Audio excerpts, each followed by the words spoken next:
welcome to The Safe Space, Yes. a mental health podcast by myself, Molu. And today we have a special, beautiful, I'm choosing OD. me too, all the time. We have a beautiful guest Yes. today, my girl, Kristal, Yes. aka Chris. AKA Retro. And yes. So yeah, I guess you can introduce yourself, Okay. Kristal. So my name is Kristal, Retro, whatever anybody would prefer to call me. And I'm finally here, happy to talk about mental health, mental illnesses, the stigmas of it, and how we can possibly fight that. And I'll talk about my personal journey with mental health and mental illnesses. And we're going to dive in and get into it. And we're going to be open and have a good time. So I hope you guys like it and pay attention. And it'll be a great time. Yes, we got my tea. Yeah, got tea. So today's topic, what we're going to be talking about today is depression. And I have just some of the signs and symptoms according to the Diagnostic and Statistical Manual of Mental Disorders. Psych people, you guys know what the DSM-5 is. That's like the Bible of psychology. Like if you don't have it, then you won't know the different disorders and symptoms, right? So some of the signs and symptoms, according to the DSM-5, include prolonged sadness or unexplained crying spells, significant changes in appetite and sleep patterns, irritability, anger, worry, agitation, anxiety, pessimism and indifference, loss of energy, persistent lethargy, just being very tired, feelings of guilt or worthlessness, inability to concentrate, and indecisiveness, social withdrawal, unexplained aches and pains, and recurring thoughts of death or suicide. I mean, even just from like research and different things, the percentage for the amount of people who have experienced depression in their lifespan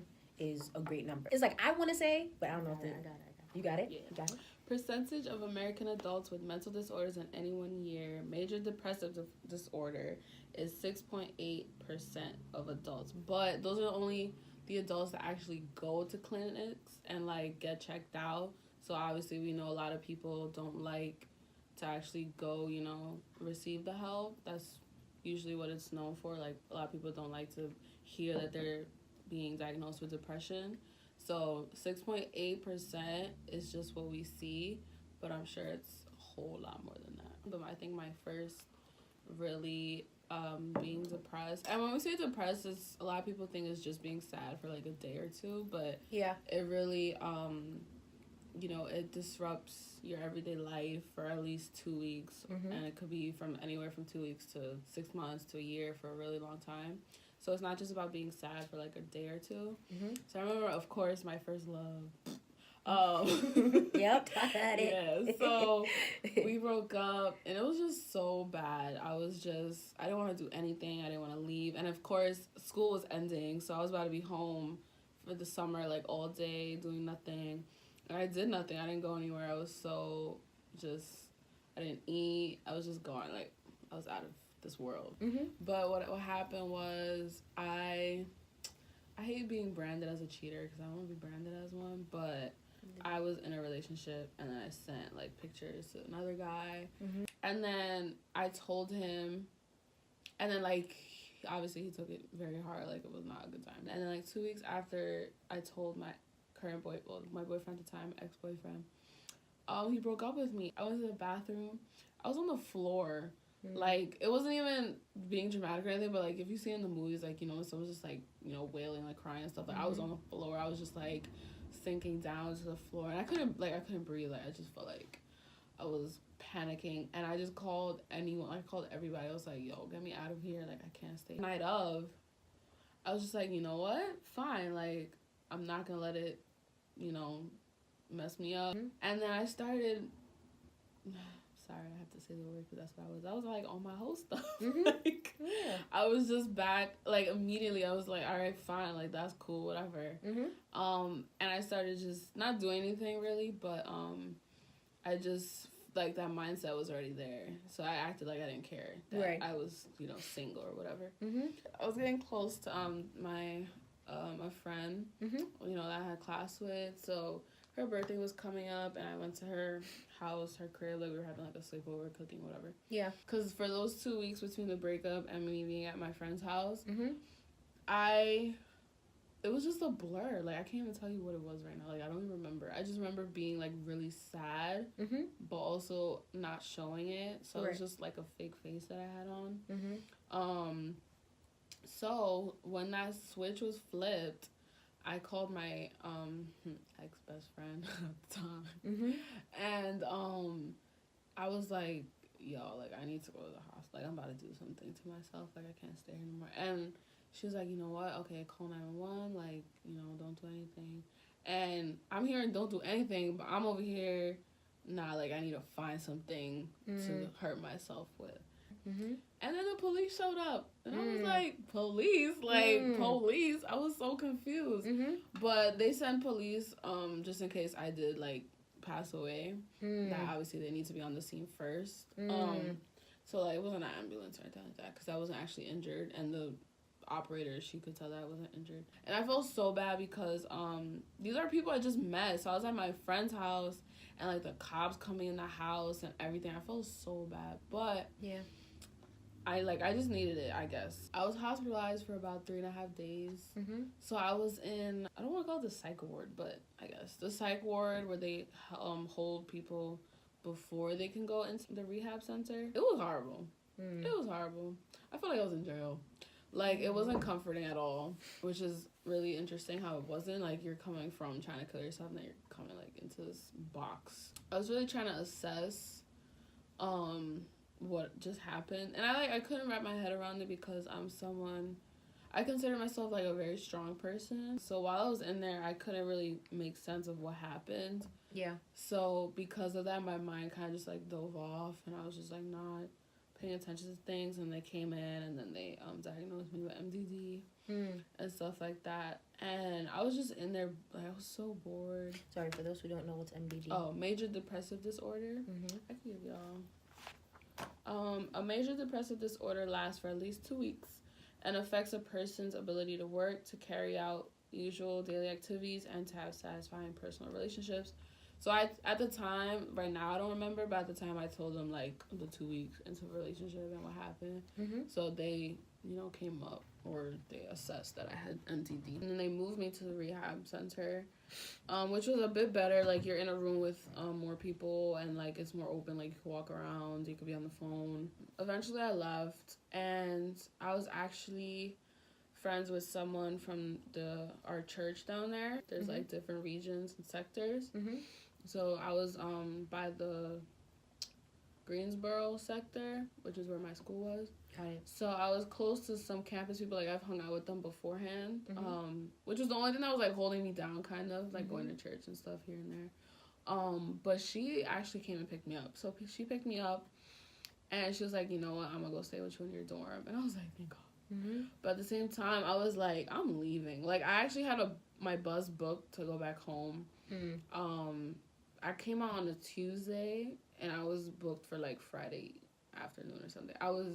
I changed my bus. Yeah. I left at 5 a.m. the next day. So 5 a.m. Wednesday. I went back home, and I just, like, the first person I saw was my best friend, Rebecca, and I just, like, started crying. I was like, finally, I'm home. Like, I feel so good. I guess the major part, like, where my depression played in was really the time before going to the hospital and, like, kind of being in the hospital. I feel like the hospital kind of made things worse. Towards the end, like, in the rehab facility, they did help a little bit more, like, more talking, and they gave me resources, but it was very scary, like, being in the environment of the hospital, and I felt like I was going to be there for a long time. And I feel like my depression kind of ended when I left, but I was back on some, like, horrible stuff when I came back home. Like, I was just like, acting out a lot, like, sexually as well. And I was like, I wasn't sexually assaulted, but I was like, kind of, in my eyes, I was taken advantage of by a close friend. Someone I considered a close friend, like, not too far after. And I went back to that guy that I cheated on my ex with. Like, it was just a lot of mess. And I feel like, I don't know if there's a certain word for it, but I know my mental health was not where it was supposed to be. Mm-hmm. Like, I wasn't thinking straight. I was too, like, Tinder was like the devil. Like, I was too focused, like, on being pleased, like, sexually, and, like, lusting after different things, that it was disrupting, like, my daily life. Like, it was just a mess. Yeah. And I was using my platform because I like, people listen to me. Mm-hmm. People listen to what I have to say. Mm-hmm. And people knew that I came out the hospital. People knew what was going on. And I felt like, in my mind, it was like, yeah, like, go out, have sex, whatever. But now I'm like, nah, I shouldn't have been telling people that. Like, I feel like now I know that it's really important to, like, protect your body, you know, your temple. It's, like, really important. Mm-hmm. And, like, I guess I'll use, you know, this platform to say that, forget what I said, you know. Mm-hmm. Don't listen to that. Like, it's really important to protect yourself, and, like, you're letting someone come into your personal space and stuff like that. And I didn't realize that. Mm-hmm. And since I was so far gone with, like, relationship-wise, I thought it was okay to just be a hoe. I told myself I'm not giving into this. Like, I'm mm-hmm. not, even though I kind of, in my, like, you know, when it came to like, sex and things like that, I did, but when it came to depression and, you know, being suicidal, like, I told myself I'm never, ever, ever, ever going back to that place. So I really grew from telling myself, you're not letting that happen again. And, you know, I started my series called Living Your Best Life.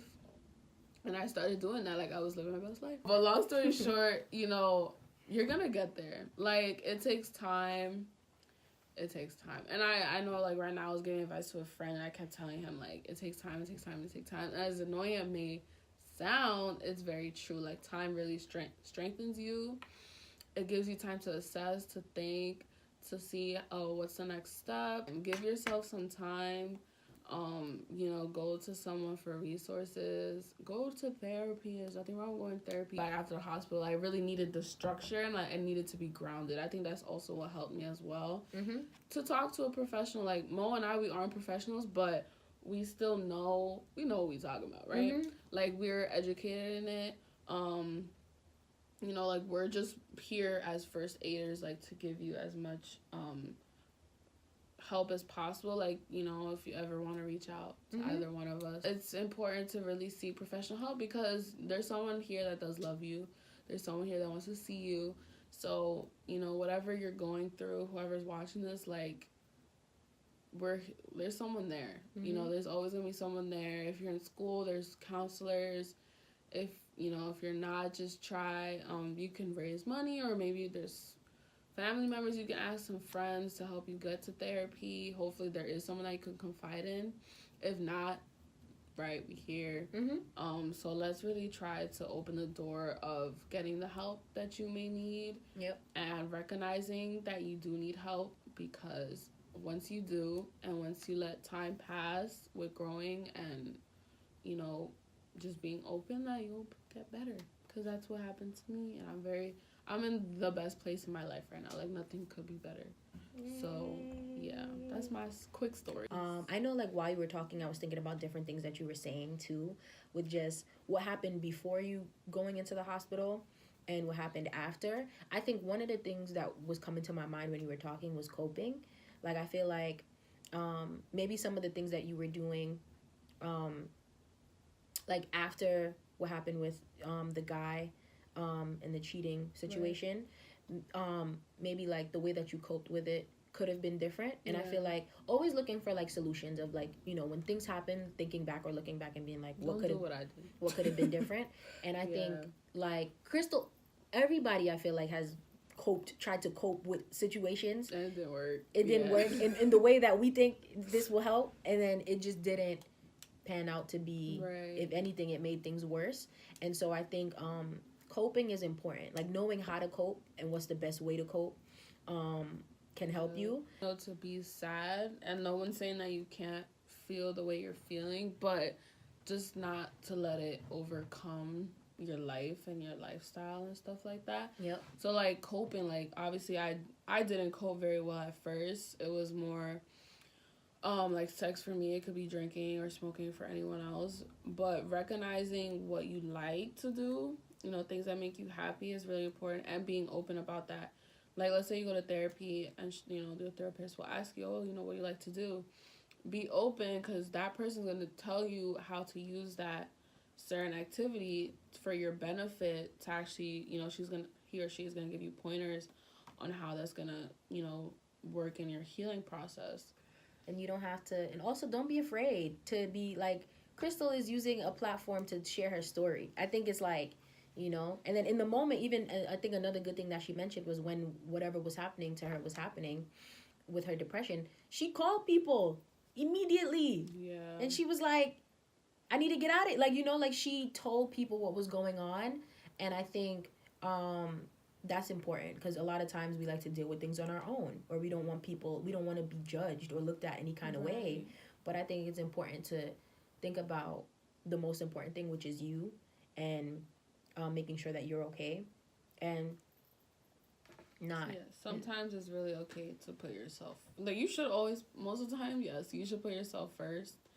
And, you know, it's okay to really, you know, to call someone, let them know you're not well.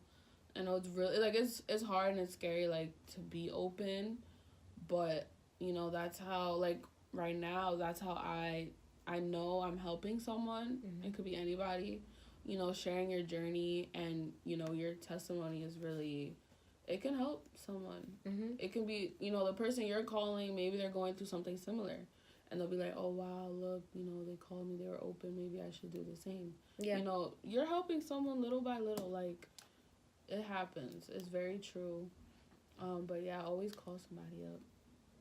Absolutely. Yeah. Yay. Oh, and there's also prevention hotlines. Yes. Like, absolutely. Those hotlines, yeah. Oh, my God. You could call someone to talk to. Yep. I'm going to put a few in the, I'm going to put a few up. So that's important. Yep. Sometimes it's better to talk to a stranger, too.